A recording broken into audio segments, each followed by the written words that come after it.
Ya, teman-teman, kita lanjutkan kajian-kajian komunikasi keluarga bersama saya di channel Dokter Kampung. Kita akan bahas tentang family communication and unpredictable stress. Jadi komunikasi keluarga dan stres-stres yang tidak terprediksi.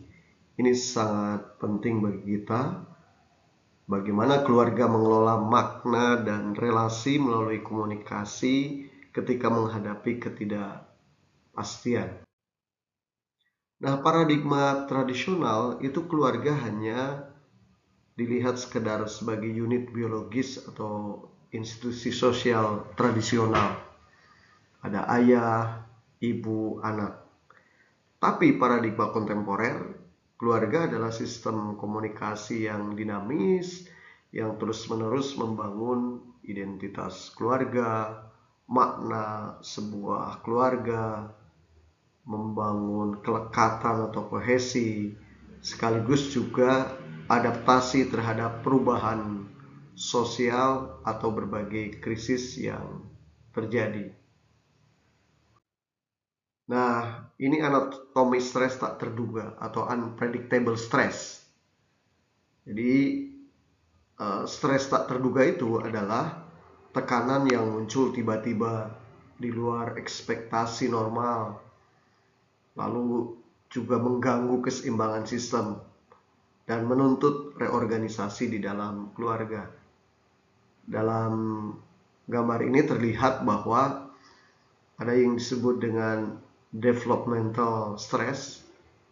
Jadi stres yang itu sesungguhnya terprediksi ya sesuai perkembangannya, pernikahan, karir, kelahiran anak, lalu pensiun. Tetapi ada yang disebut dengan unpredictable stress atau stres yang tidak terprediksi itu abrupt ya, artinya datang tiba-tiba, lalu disruptif, datang mengganggu, traumatik dan sifatnya trauma. Nah, ada 4 karakteristik disrupsi sebagai bagian dari stres tak terduga. Ya, satu adalah ketidakpastian tinggi, kurang informasi, kesiapan emosi, dan strategi coping. Nah, ini contohnya adalah diagnosis kanker mendadak gitu. Lalu karakteristik disrupsi yang mengganggu itu adalah disorganisasi sistem. Rutinitas keluarga jadi terganggu, lalu peran berubah, konflik meningkat, kemudian otoritas juga bisa bergeser. Lalu ketiga, intensitas emosional tinggi. Ya, adanya disrupsi di lingkungan keluarga itu memunculkan kecemasan, ketakutan, rasa kehilangan, trauma, dan rasa bersalah.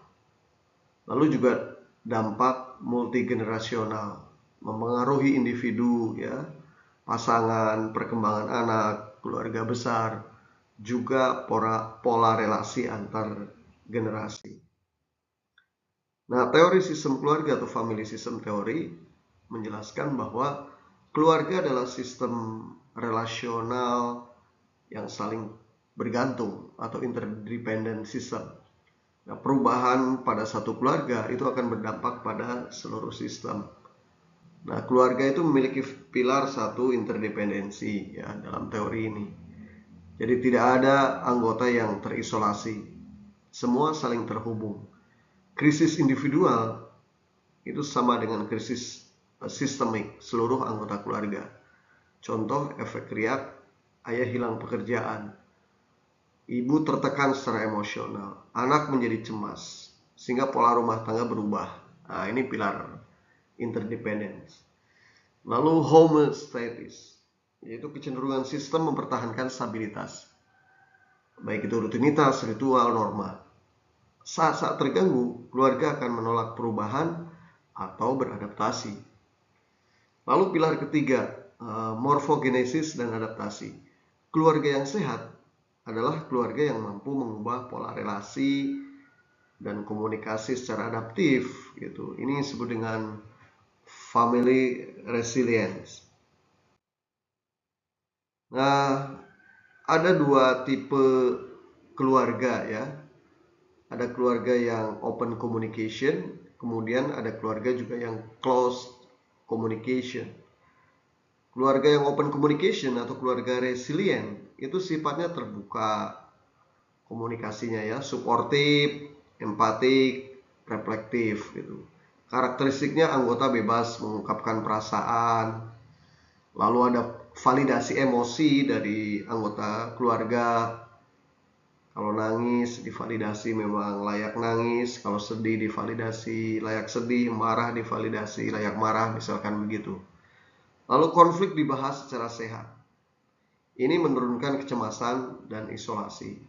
Contoh narasi dari open communication atau keluarga yang resilient ketika menghadapi unpredictable stress.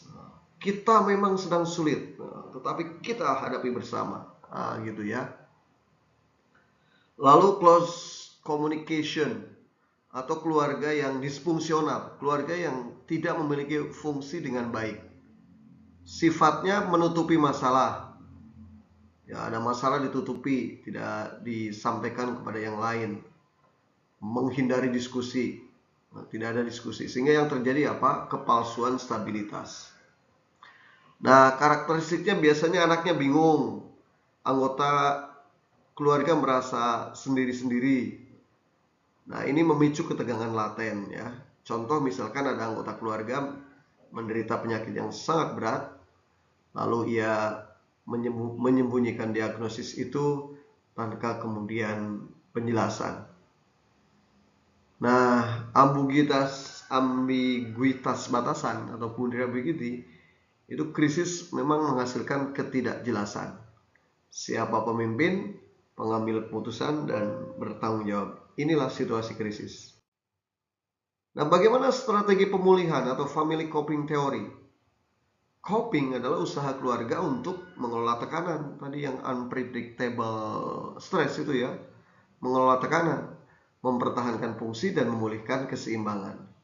Setidaknya ada 3 elemen penting. Pertama, problem focus coping. Fokus orientasi pada solusi, yaitu mengendalikan sumber masalah. Bentuknya mencari, misalkan kalau penyakit ya pengobatan. Atau dalam masalah ekonomi berarti ada restrukturisasi keuangan. Mana yang penting, mana yang tidak penting, itu yang kemudian menjadi pola mengatur keuangan. Lalu membagi peran domestik. Jadi ibu yang bekerja itu juga harus dilengkapi oleh para suami dan anggota keluarga tugas-tugas domestiknya. Ya, tingkat tertingginya memang mencari bantuan profesional gitu ya. Apakah ahli komunikasi, ahli keluarga bahagia, atau psikolog keluarga gitu. Lalu yang kedua, emotional focus coping. Nah, fokusnya orientasi pengelolaan emosi. Bentuknya menangis bersama. Ya tidak apa-apa, bersedih bersama ya. Kalau ada satu anggota sedih, ikut sedih sebagai validasi. Bukan satu anggota keluarga sedih, ini malah tertawa-tertawa. Itu tidak ada empati ya. Malah akan membuat terpuruk bagi anggota keluarga yang mendapatkan musibah atau masalah berat yang secara tiba-tiba gitu. Lalu humor ya, ada humor, itu juga menjadi regulasi emosi, sekali-kali humor, tidak tegang terus. Lalu berdoa, ibadah ya, spiritualitas. Nah, itu emotional focus coping. Lalu ada meaning focus coping. Jadi fokus memberi makna terhadap penderitaan. Bahwa apapun ujian, apapun masalah yang sangat berat, itu bagian dari ujian untuk menjadi lebih matang misalkan, untuk menjadi lebih kuat, untuk menjadi lebih soleh gitu.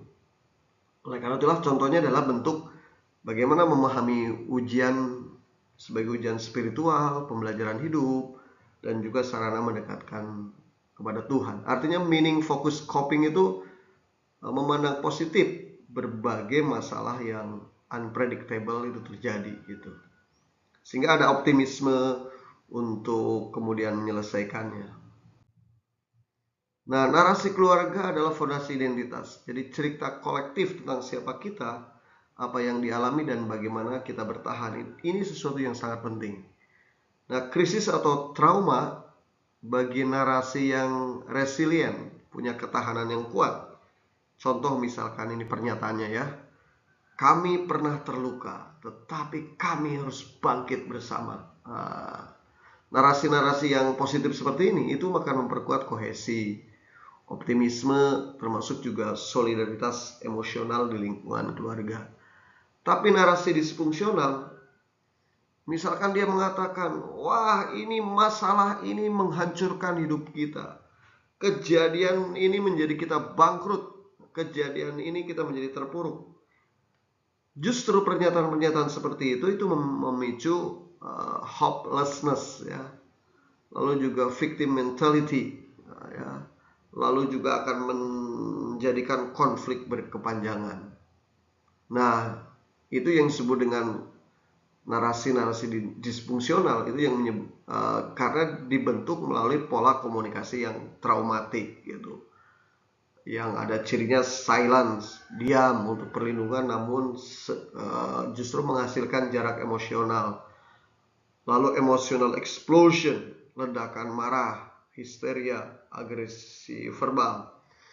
Lalu juga fragmented reality, jadi persepsi krisis berbeda sehingga keluarga malah menjadi terpecah. Jadi bukan persepsi yang bermakna tadi. Kalau persepsi berbeda-beda, ini menjadikan keluarga terpecah. Nah, hakikat resilient atau kemampuan kita bertahan, ya, resilient itu kemampuan kita bertahan, beradaptasi, lalu bertumbuh. Ini bukan berarti tidak menderita ya, bukan berarti tidak ada masalah, penuh masalah. Tetapi bagaimana sebuah keluarga ini mampu bangkit secara kolektif. Ada 5 faktor untuk membentuk resilience. Pertama adalah komunikasi yang positif. Itu komunikasi yang penuh empati, bisa memvalidasi perasaan seluruh anggota keluarga, ya, keterbukaan, lalu penghargaan atas berbagai perjuangan yang dilakukan oleh para individu di lingkungan keluarga gitu. Lalu fleksibilitas peran, mengubah struktur saat butuh. Ya jangan gengsi, laki-laki masak ya, laki-laki mencuci baju, menyetrika gitu. Semua saling melengkapi. Ketika misalkan istri sakit atau kemudian istri memiliki peran-peran produktif di luar rumah. Lalu ada kohesi emosional, merasa diterima dan didukung. Kesedihan satu keluarga menjadi kesedihan bersama, sehingga itu akan menjadi didukung ya. Kebahagiaan juga menjadi kebahagiaan bersama. Itu ada apresiasi, ada dukungan. Lalu secara spiritualitas ya, ini penting, kegiatan-kegiatan spiritualitas, berdoa, membaca kitab suci ya, memahami kitab-kitab suci yang supporting, itu akan menghasilkan makna yang baik, kemudian ketenangan. Yang kelima, dukungan sosial. Jadi resilience itu akan kuat ya ketika memperkuat daya dukungan sosial di lingkungan anggota keluarga. Nah, ada 4 supportive communication ya, agar resilient ini kokoh. Jadi ketahanan keluarga makin kokoh, itu juga harus ditopang oleh 4 bentuk supportive communication. Secara emosional tadi ada empati dan kasih sayang. Secara informasional ada nasihat, juga ada informasi, nasihat-nasihat yang mendukung. Lalu secara instrumental mungkin bisa jadi sampai ada bantuan praktis ya, bantuan juga dalam bentuk finansial gitu. Lalu ada appraisal ya, appraisal sifatnya, yaitu membantu evaluasi situasi secara objektif. Kenapa kemudian masalah ini terjadi dan tidak terprediksi. Nah, sehingga 5 faktor pembentuk resilient ini menjadikan sebuah keluarga makin kuat menghadapi berbagai stres, termasuk yang stres atau masalah yang tidak terprediksi. Nah, ada tipe-tipe krisis khusus ya, diagnostic grief, misalkan kematian. Ini memicu grief communication dan perubahan identitas. Ritual duka sangat penting untuk rekonstruksi makna. Di Islam ada namanya tahlilan, gitu. Di agama-agama lain juga ada berdoa, itu penting ya. Lalu penyakit kronis menciptakan caregiver burden, kelelahan emosi dan tekanan finansial. Lalu perceraian itu juga akan menjadikan disorganisasi struktur dan komunikasi yang tidak teratur. Anak sering mengalami split loyalty, konflik loyalitas. Harus bela ibu atau bela ayah. Dalam situasi seperti ini, anak menjadi dalam situasi kebingungan ya.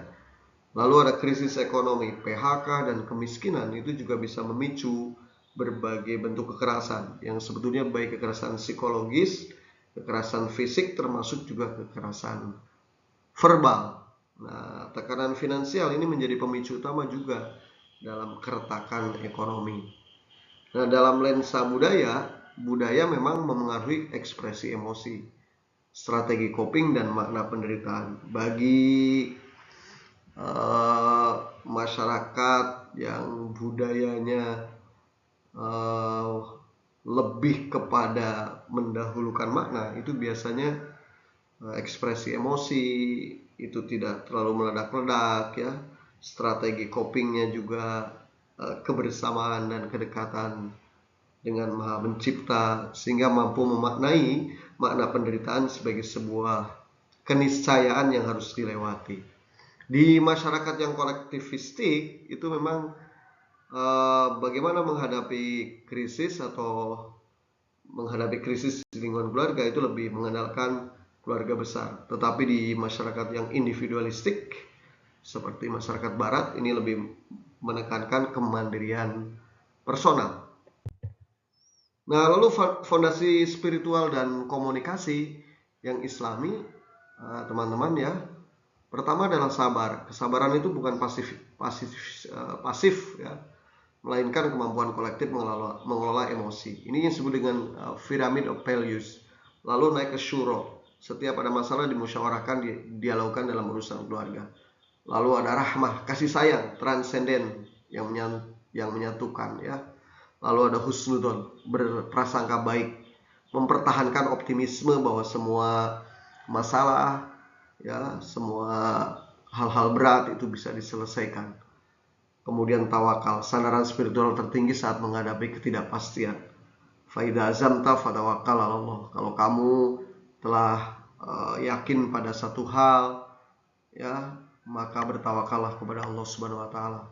Allah akan menyediakan jalan keluar. Tuhan menyediakan jalan terbaik dari krisis yang dihadapi oleh manusia. Di dalam kitab suci Al-Quran itu ada sejumlah motivasi, sejumlah panduan untuk kita menghadapi krisis. Contoh dalam surat Al-Baqarah 155. Jadi ujian itu sebuah keniscayaan, kekurangan harta, kekurangan jiwa, kekurangan buah-buahan, ketakutan. Jadi makna komunikasinya adalah krisis bersifat inheren. Kesabaran adalah manajemen emosi kolektif keluarga, bukan sekedar pasif ya gitu. Lalu fa inna ma'al usri yusra, bersama kesulitan pasti ada kemudahan gitu. Apa makna komunikasinya? Ini penegasan psikologis bahwa keluarga harus tetap melihat harapan, optimisme eksistensial. Optimis semua masalah bisa dihadapi. Ini akan menjadi makna baik untuk coping menghadapi stres. Lalu adalah peliharalah dirimu, keluargamu dari api neraka. Ini surat At-Tahrim ayat 6. Apa artinya? Orang tua adalah komunikator nilai dan penjaga stabilitas ya, bukan sekedar pencari nafkah.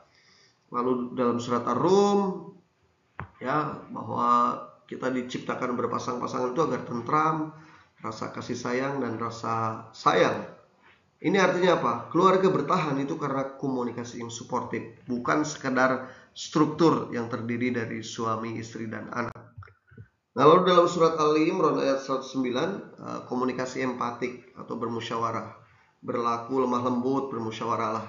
Makna komunikasi ini menjadi fondasi supportive family communication yang bertumpu pada kelembutan dan pemaafan. Lalu dalam surat Luqman, ya bunayya, ini apa makna komunikasinya? Penggunaan diksi ini menunjukkan komunikasi afektif, penuh kasih, reflektif, juga kelekatan psikologis, atau dalam bahasa lainnya emotional attachment. Lalu dalam surat Yusuf, ya, ayat 86, hanya kepada Allah aku mengabulkan kesusahan, mengadukan kesusahan dan kesedihan. Ini ketika Yusuf menderita krisis yang sangat tidak ada lagi yang bisa dijadikan untuk solusi, maka Allah lah, Tuhan lah tempat kemudian mengadukan kesusahan dan kesedihanku. Ini artinya apa? Secara komunikasi ini merupakan konsep spiritual coping dan transcendental communication yang berfungsi menurunkan kecemasan. Lalu ada surat An-Nisa, ini etika relasional, wa'ashiruhunna bil ma'ruf. Makna komunikasinya adalah menjadikan dasar kuat untuk komunikasi non kekerasan atau nir kekerasan dan menjaga penghormatan atau relational dignity. Nah, relevansi kontemporer landscape krisis masa kini, contoh pandemi COVID-19 ini contoh nyata unpredictable global family stress, ya. Dampak utamanya apa? Isolasi, kematian mendadak, PHK massal, tekanan psikologis, dan lonjakan konflik domestik. Lalu di teknologi digital juga menciptakan paradoks komunikasi. Ini membantu koneksi namun menciptakan disrupsi baru, pemicu stres, ya, ada cyberbullying, kecanduan digital, juga keterputusan emosional, disconnection emosional. Lalu ada krisis generasi modern. Keluarga masa kini itu ditekan oleh faktor multidimensi, tantangan, ya, tekanan ekonomi yang tinggi, individualisme, budaya kerja yang intensif, juga dan krisis kesehatan mental kolektif. Ini krisis-krisis yang terjadi pada hari ini. Oleh karena itulah kualitas komunikasi lebih menentukan keberlangsungan keluarga dibanding struktur keluarga itu sendiri. Keluarga dengan sumber daya besar itu dapat runtuh karena kegagalan komunikasi. Sementara keluarga yang sederhana dan terbuka itu dapat tetap tangguh dan bertumbuh. Al-Quran memandang krisis sebagai ruang pendidikan moral dan spiritual. Ketahanan keluarga bukan soal ekonomi dan struktur dalam keluarga, melainkan kemampuan membangun komunikasi yang penuh dengan kasih sayang di tengah-tengah ketidakpastian. Demikian teman-teman, jadi keluarga yang sehat itu bukan keluarga tanpa luka, melainkan keluarga yang mampu berbicara, mendengar, memaafkan, dan bertahan bersama. Demikian, mari kita diskusikan bagaimana menghadapi krisis dan unpredictable stress menurut perspektif komunikasi keluarga. Terima kasih. Mari kita semua tetap bisa belajar mendengar, memaafkan, bertahan, dan bertumbuh bersama sehingga menjadi keluarga yang bahagia.